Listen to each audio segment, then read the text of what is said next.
Bisperas na nga po ng Pasko, tiyak na may mga busy na sa paghahanda para sa Noche Buena mamaya. Oo, sure yan, Mare. Kaya tinanong namin ng netizens, anong bidang handa ninyo mamaya? Sabi ni Ralph Taktay, may papansit canton at Shanghayan daw ang satisfying food niya this Christmas. Very cozy and Pinoy style naman ng hot chocolate at kakanin ni Bless May Palapar para sa Noche Buena. Bonggang handaan naman sa pagsalubong sa Pasko ang ihahain ni Maricel Moral sa kanilang mesa.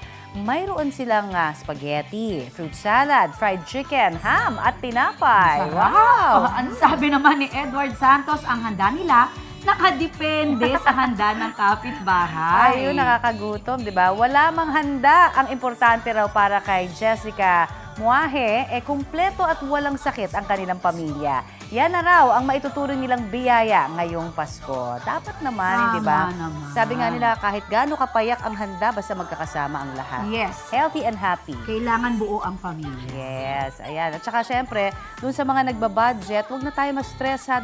Baka yan pa yung ikasakit ninyo. Oo. Di ba?